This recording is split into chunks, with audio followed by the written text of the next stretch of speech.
Muy queridos amigos, muy buenas tardes, espero se encuentren muy bien. Sean bienvenidos a este encuentro con la palabra. Hoy viernes de la cuarta semana de Pascua los invitamos a meditar el Evangelio de San Juan, capítulo 14, versículos 1 al 6. Escuchémoslo. Lectura del Evangelio según San Juan. No se turbe vuestro corazón, creéis en Dios y creed también en mí. En la casa de mi Padre hay muchas mansiones, si no os lo habría dicho, porque voy a prepararos un lugar. Y cuando haya ido y os haya preparado un lugar, volveré y os tomaré conmigo, para que donde esté yo estéis también vosotros. Y a donde yo voy sabéis el camino. Le dice Tomás: Señor, no sabemos a dónde vas, ¿cómo podremos saber el camino? Le dice Jesús: Yo soy el camino, la verdad y la vida. Nadie va al Padre sino por mí. Palabra del Señor. Gloria a ti, Señor Jesús. Este encuentro y este texto del Evangelio de San Juan nos presenta en un primer momento una expresión de Jesús: no perdáis la calma. Algunas traducciones dicen: no se inquiete vuestro corazón. Pienso que eso es una de las cosas importantes. Nosotros con mucha frecuencia perdemos la calma. Nos dicen alguna cosa, perdemos la calma. ¿No? Hay algún rumor, perdemos la calma. Tenemos alguna dificultad, perdemos la calma. Nos prolongan la cuarentena, perdemos la calma. Entonces pienso que la invitación de Jesús es muy clara, ¿no? En un primer momento, a no perder la calma, a conservar esa calma que Dios mismo nos da y que solamente se logra pues teniendo la paz de Dios. Esa paciencia y esa paz me hace pensar un día un sacerdote que me dijo que uno puede tener paciencia, digamos, 1 hora esperando, 2 horas esperando, haciendo fila en el banco, que eso es una expresión de paciencia. Pero me decía también que, digamos, una persona en un hospital puede durar 1 mes, 2 meses, 1 año en un hospital, ¿no? Sí. Y lo están atendiendo, y eso es más paciencia que la otra de durar 1 o 2 horas en el banco.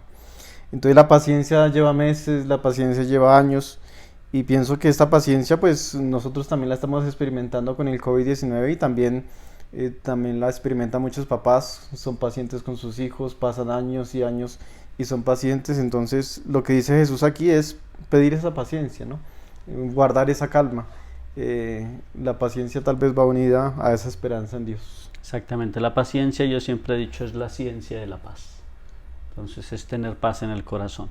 Por eso continúa diciendo: creed en Dios y creed también en mí. Hay una invitación a que el que cree en Dios pues va a ser una persona paciente. Pienso que eso es uno de los elementos importantes. El creer, pues necesitamos todos pedirle a Dios que aumente nuestra fe, porque Jesús nos propone: la paz está unida a la fe en Dios y a la fe en Él. Y luego nos dice: debemos tener confianza porque en la casa de mi Padre hay muchas mansiones. Es decir, que nos está invitando a la vida eterna, que Él nos tiene preparado un lugar, y que para poder llegar allí no solo es la fe, sino esas buenas obras, esa paz que podemos tener en nuestra vida. Es bonita esa imagen, la imagen de la casa. Una casa grande donde hay muchas habitaciones, pero no todas están terminadas. Es bien interesante esa imagen donde se está construyendo una casa constantemente, con distintas habitaciones, y cada uno va a tener allí su habitación. Y esa habitación que vamos a tener allí es la que nos va presentando pues de manera especial todo el sentido de un encuentro con Dios. E incluso lo dice: mire, voy a la casa, les voy a preparar el sitio, cuando haya ido y lo haya preparado, vendré y lo llevaré conmigo. Yo siempre he dicho que esto es una imagen de la muerte muy bonita, porque nos presenta lo que es verdaderamente la muerte, ¿no? Dios o Jesús que va a la casa del Padre, nos prepara el sitio, y una vez que está el sitio preparado, Él regresa a Él y nos lleva con Él. Eso me hace acordar de una vez una hermana, una religiosa amiga, que había una persona que estaba enferma, y la persona no se moría, ¿sí? La conocíamos y no se moría. Entonces hasta que hubo un día en que habíamos hablado de este texto, y llegó el momento en el cual la persona murió. Y entonces dice la hermana: lo que pasa es que al Señor le faltaba haberle puesto la florecita en la mesita de noche esperándolo.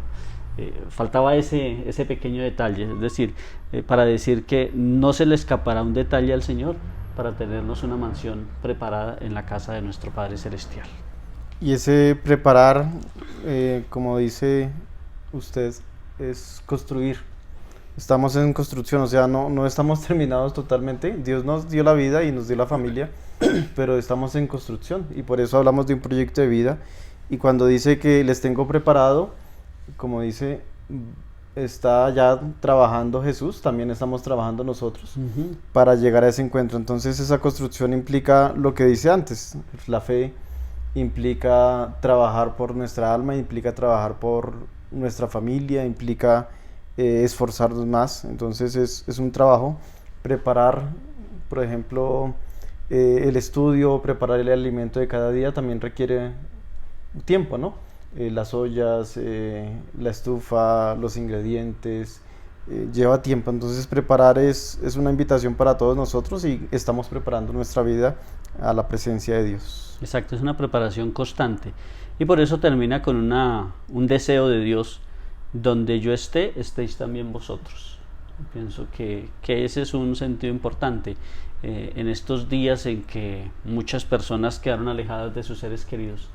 Entonces encontramos a ese deseo de querer estar querer estar en otra parte, querer estar con alguien, y pienso que eso también es una ayuda constante y un sentido grande de que Dios quiere estar donde yo estoy y ojalá nosotros también querramos estar donde Dios está.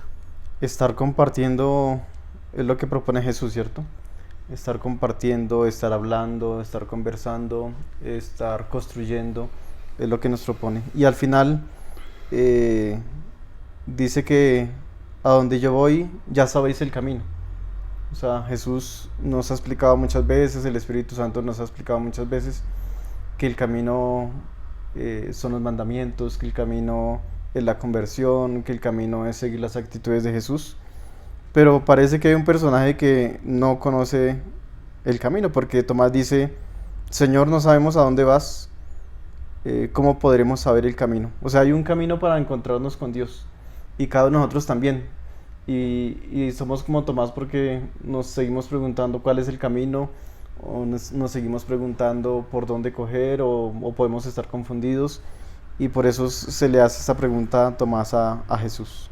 Sí, yo creo que hay una cosa interesante, a diferencia del Antiguo Testamento, cuando Dios saca al pueblo lo lleva por el desierto. En el desierto no hay caminos, ¿sí? Pero Dios iba guiando a su pueblo siempre por el desierto, y el único que conocía el camino, ¿quién era?